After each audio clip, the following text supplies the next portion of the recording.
নমস্কার, আমি রঞ্জন ব্যানার্জি। আমার ইউটিউব চ্যানেল আমি পথ বলা রঞ্জনের সাথে আজকে আপনাদের দেখাবো একরকম শরবত তৈরি করা, একদম চটজলদি হাতের কাছে যা যা থাকবে এই গরমের দিনে।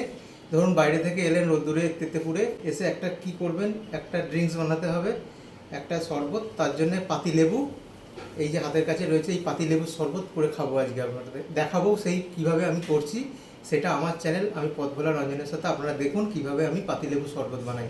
আমার সাথে রয়েছে এই যে বিট লবণ, এই যে আইস কিউব, এই যে চাট মশলা, ঠান্ডা জল এবং একটা পাতিলেবু বা কাগজি লেবু।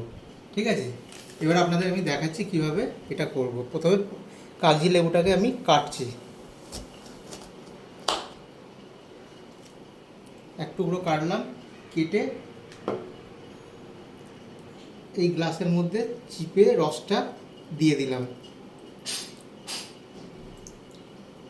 দেখুন আমি রসটা দিয়ে দিলাম এখানে।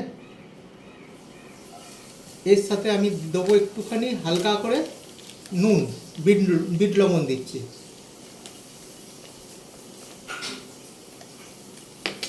এর সাথে দেবো একটু হালকা চাট মশলা। এরপর দেবো ঠান্ডা জল, চিল্ড ওয়াটার। এই হচ্ছে চিল্ড ওয়াটার, এই দিলাম আমি। এর সাথে দেবো একটু চিনি আর আইস কিউব। এই হচ্ছে চিনি। আমি দেখুন এবার চিনি দেবো,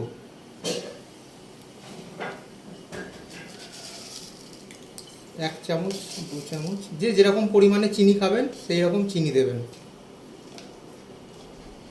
চিনি দিলাম, এবার এটাকে একটু চামচে করে গুলে নিলাম।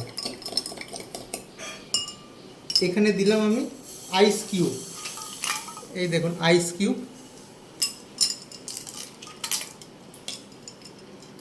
আর একে দেবো গার্নিশ করার জন্য দেবো